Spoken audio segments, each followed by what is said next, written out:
The first sign wasn't the massive shadows that suddenly blocked out the sun across 3 continents. It wasn't even the electromagnetic pulse that knocked out every satellite in Earth's orbital network within minutes. The first sign that humanity's peaceful existence was about to end was the silence. Commander Jake Stone stood on the bridge of the Earth Defense Force flagship Determination, watching his communications officer frantically work the dead panels. The young man's hands shook as he tried every frequency, every backup system, every emergency protocol they'd drilled 1,000 times.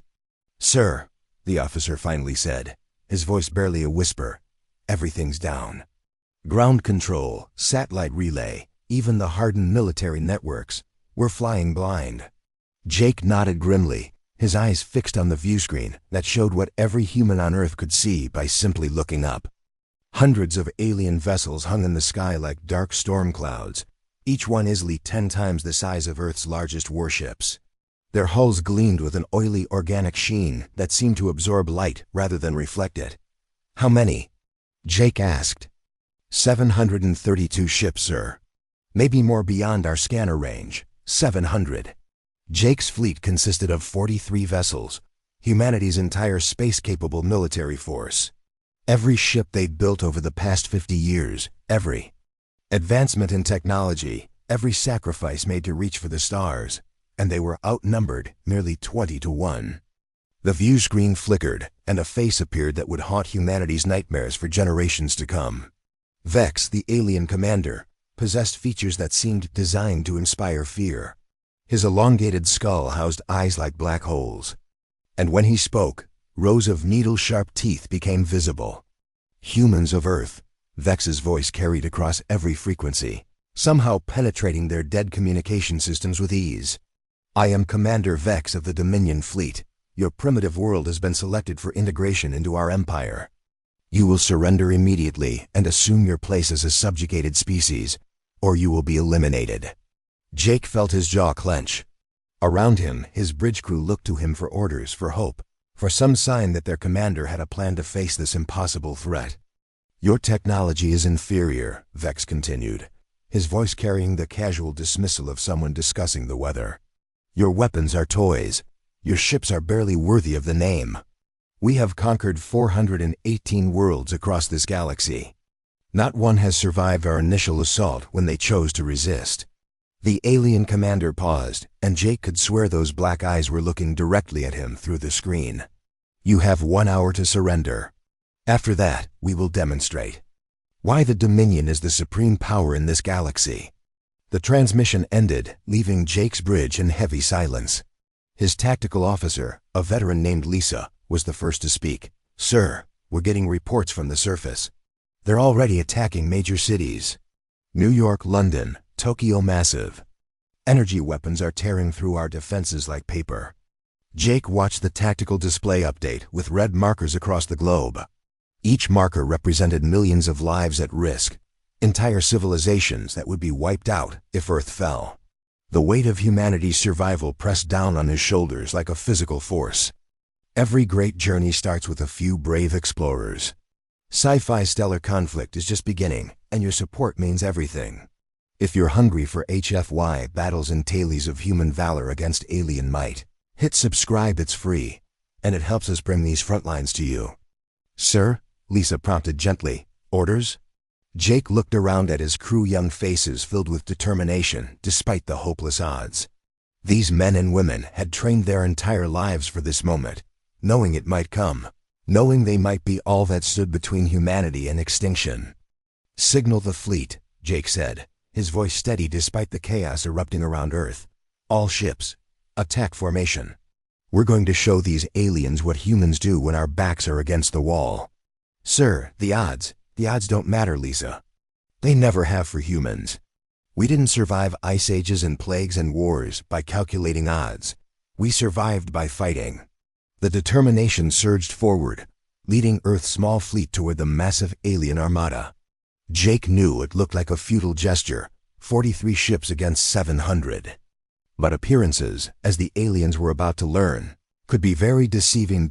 As the first energy blasts lit up space around them, Jake allowed himself a small smile. The aliens had made their first mistake. They'd assumed that what they could see was all Earth had to offer.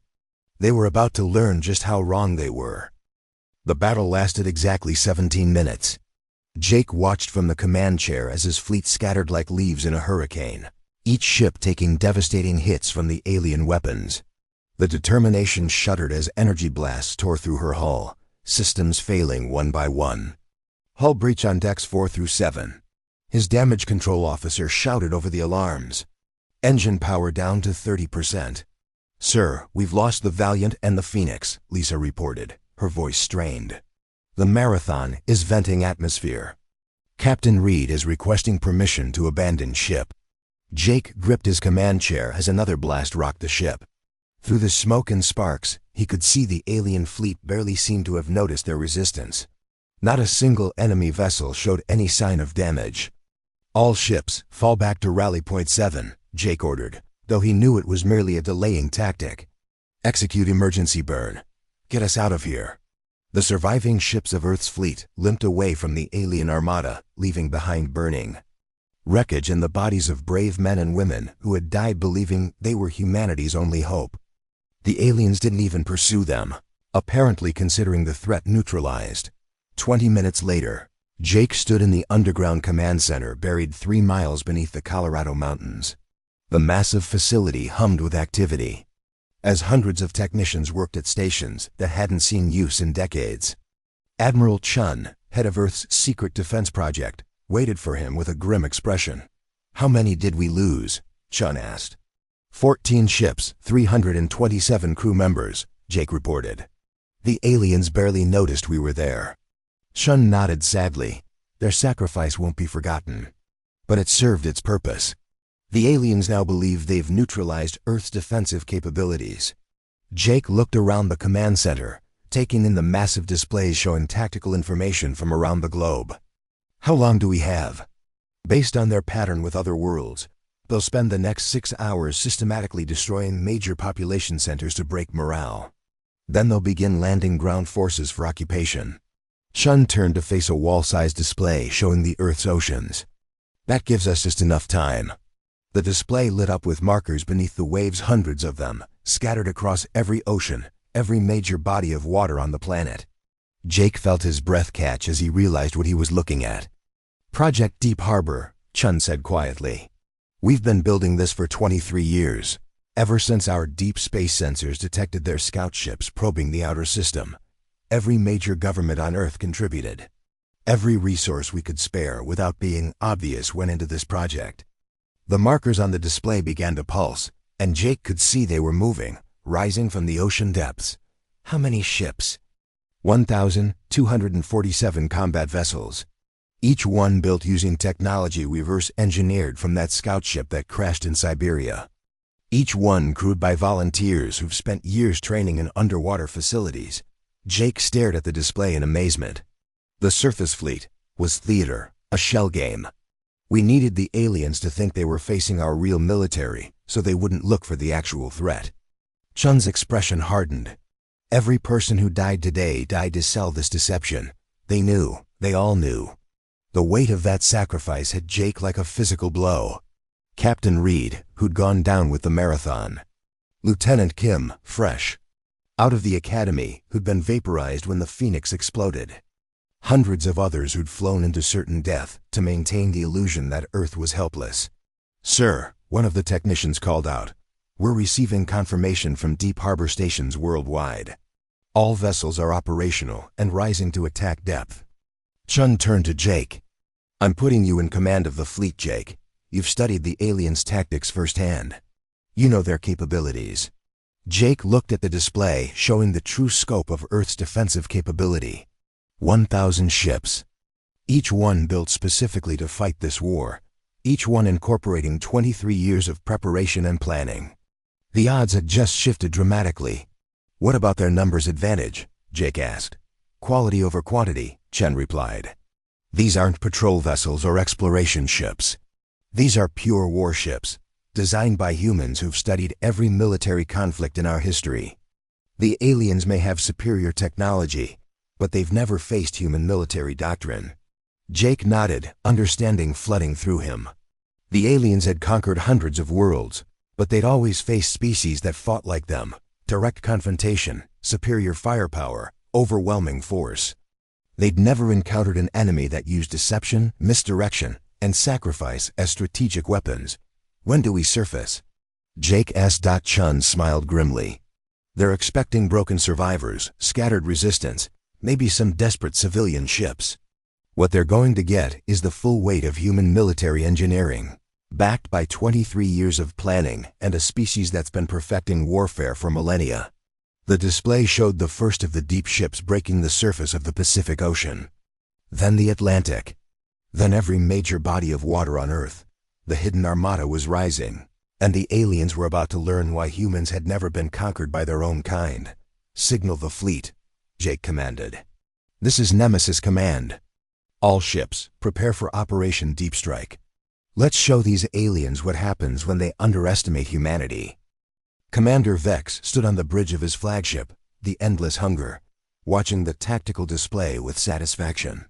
The pathetic human fleet had been scattered in minutes, their primitive weapons barely scratching his ship's shields. Now came the tedious but necessary work of breaking the population's will to resist. "Status report," he commanded. 27 major population centers have been neutralized, Commander," his tactical officer reported. "Resistance is minimal. Their surviving military vessels appear to be in full retreat." Vex nodded, his needle-sharp teeth gleaming in the bridge's dim lighting. "Begin Phase 2. Deploy landing forces to the larger cities. I want complete occupation within 6 hours." It was then that his sensor officer's voice cut through the bridge's calm efficiency. "Commander, I'm detecting massive energy signatures rising from the planet's oceans." Vex turned toward the sensor station, his black eyes narrowing. "Explain." "Multiple contacts, sir. Hundreds of them.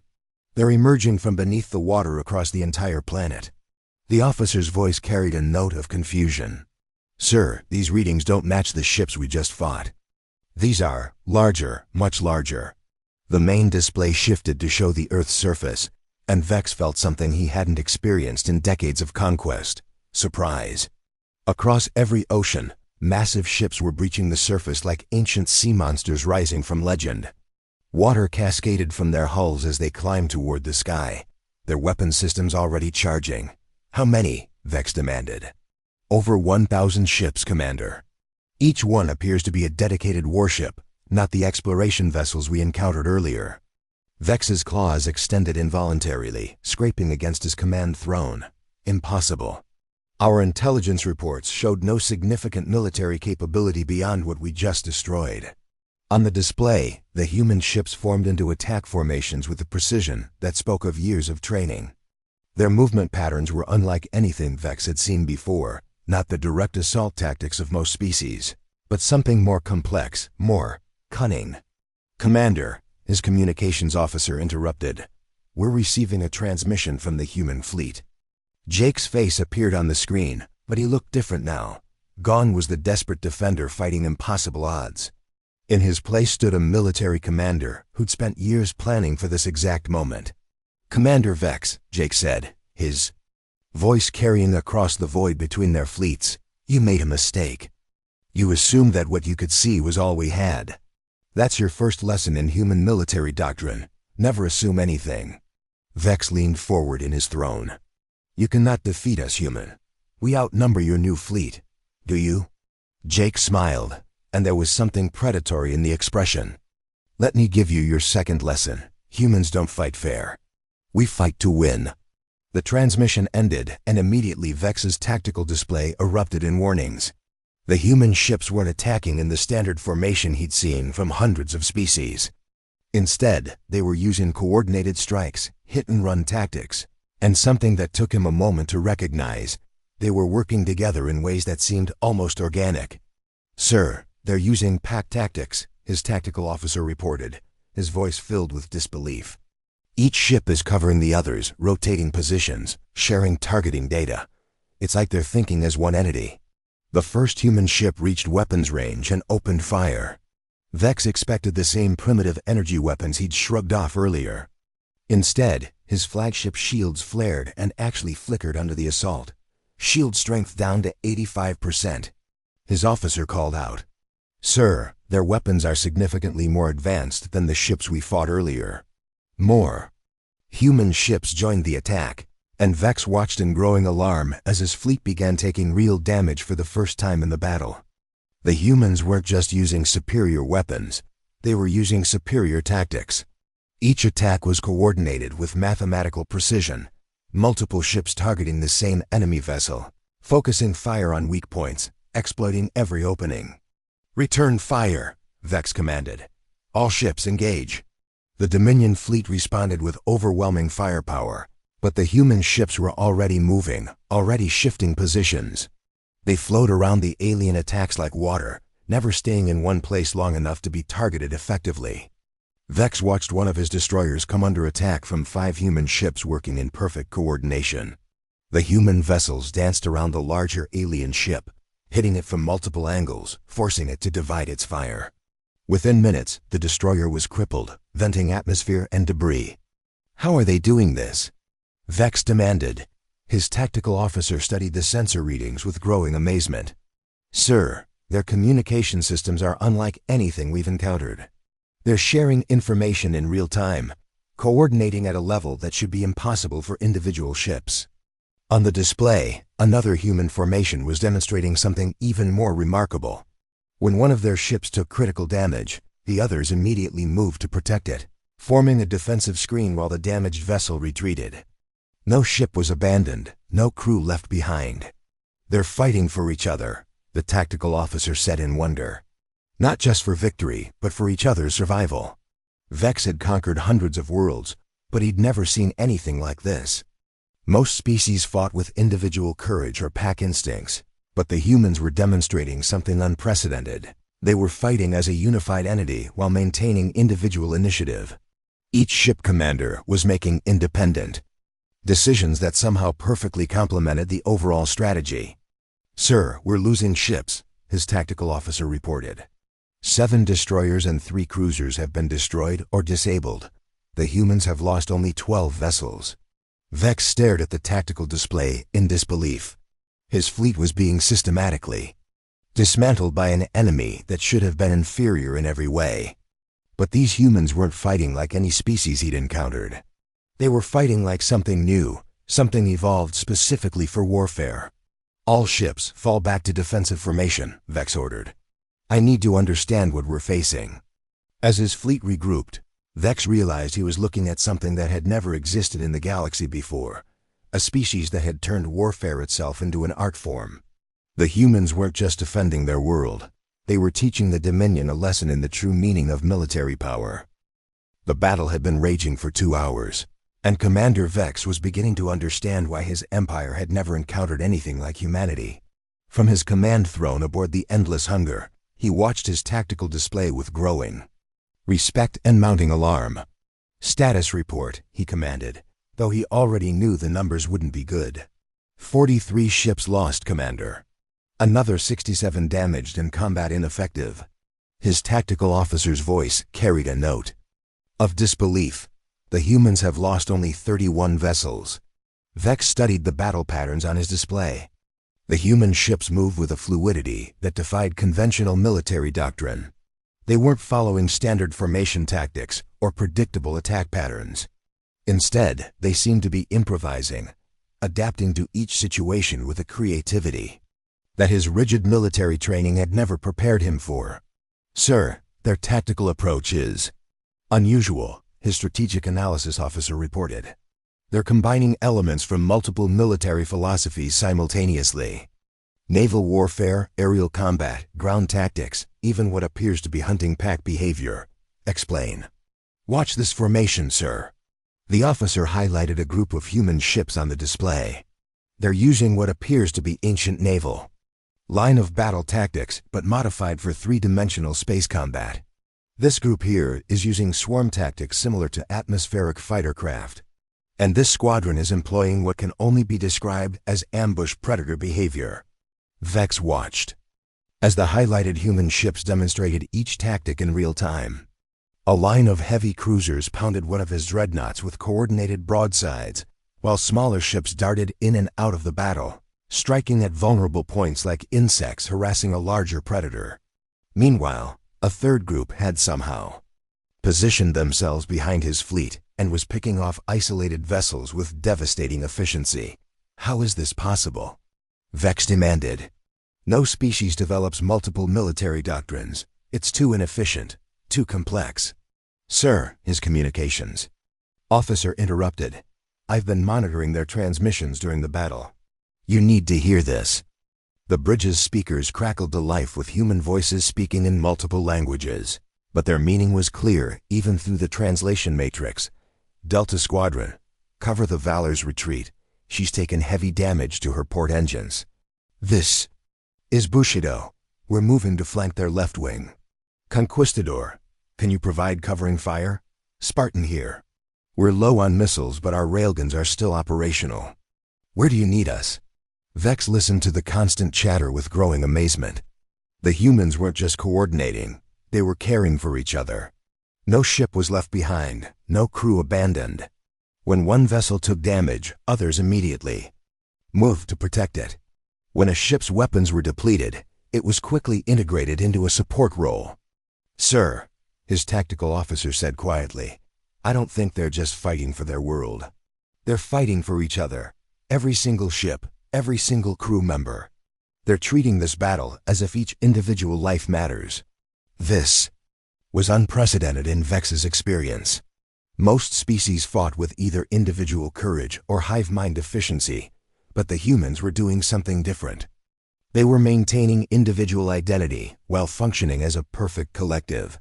Each ship commander was making independent decisions that somehow perfectly supported the overall strategy. Observe their damaged vessels, Vex ordered. The display showed several human ships that had taken critical hits. Instead of withdrawing from the battle entirely, they were repositioning to support roles. A cruiser with destroyed weapon systems was using its intact shields to protect smaller ships. A destroyer with engine damage was serving as a command and control node, coordinating attacks for other vessels. They're not just adapting their tactics, Vex realized. They're adapting their entire strategic philosophy in real time. Look at this. He pointed to a section of the battle where a group of human ships had been outnumbered 3-1. Instead of retreating or fighting a desperate holding action, they had somehow turned the engagement into an advantage. They were using the larger Dominion ship's size against them, maneuvering in ways that prevented the alien vessels from bringing their full firepower to bear. Sir, that's impossible, his tactical officer protested. You can't just invent new battle tactics in the middle of combat. Watch, Vex said grimly. On the display, the human ships were doing exactly that. A squadron that had been using conventional attack patterns suddenly shifted to something that looked like a dance.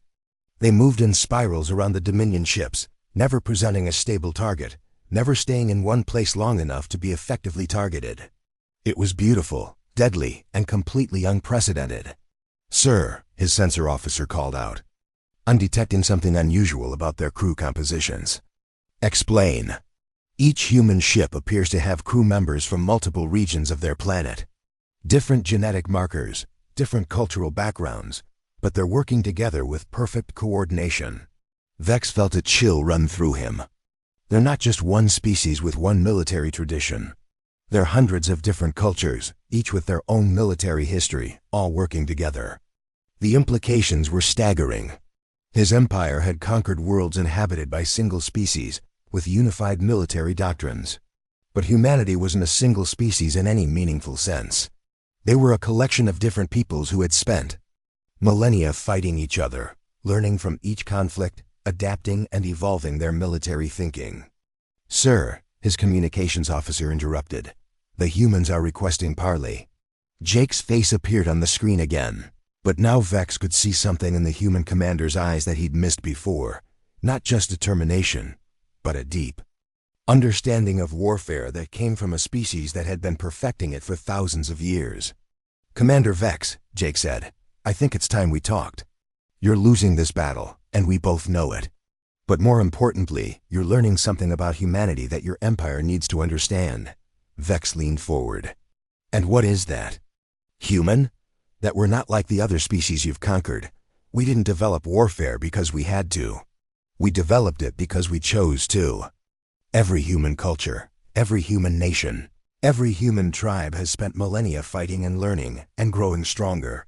You're not facing one military tradition, Commander. You're facing all of them.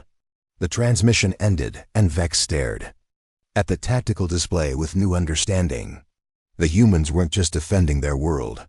They were demonstrating what happened when a species spent its entire evolutionary history becoming perfect at warfare, and his empire was losing. The end came not with a massive explosion or desperate last stand, but with a simple mathematical reality that Commander Vex could no longer ignore. After 6 hours of battle, his fleet of 732 ships had been reduced to fewer than 400 combat-effective vessels. The human fleet, despite being smaller, had lost only 93 ships. Vex stood on his damaged bridge, watching the tactical display with something approaching admiration. The humans had done something no species in his experience had ever accomplished. They had turned a technologically inferior force into a strategically superior one, through pure tactical brilliance. "Sir," his tactical officer reported, "the humans are moving to surround our remaining vessels. Their formations are perfect. We cannot break out without losing at least half our remaining ships." "And if we surrender?" Vex asked. "They've made no demands for surrender, sir. They're simply waiting." The communications panel chimed, and Jake's face appeared on the screen one final time. The human commander looked tired but determined, and Vex could see the weight of command in his eyes, the burden of every life lost in this battle. "Commander Vex," Jake said, "I'm going to offer you something unprecedented. Safe passage for your remaining ships to leave our system." Vex felt his claws extend in surprise. "You would let us escape?" "Not escape. Leave, with a message for your empire." Jake's expression grew serious. "You've learned something today about humanity. We're not the primitive species you expected. We're not another conquest to be easily absorbed into your empire. What message would you have me carry? That Earth is not a world to be conquered. We're a species that's been preparing for this moment since we first looked up at the stars. Every war we've ever fought, every conflict we've ever endured, has been practice for the day when we would have to defend not just our world, but our right to exist as equals in this galaxy." Vex studied the human commander through the screen. "Your fleet is impressive, but we are still a galactic empire. We have resources you cannot imagine. And we have something you've never encountered," Jake replied. "We have the collective military wisdom of a species that spent 10,000 years learning how to fight. Every battle tactic your scouts observed, every strategy your intelligence gathered, every weakness you thought you'd identified, it was all theater. You've been fighting our practice squad, Commander.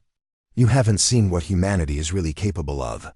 On the tactical display, Vex could see the truth of those words. The human fleet wasn't showing signs of exhaustion or desperation. If anything, they seemed to be operating with increasing efficiency as the battle progressed. They were learning, adapting, becoming more effective with each engagement. "Sir," his strategic analysis officer said quietly, "if I may, the humans are correct.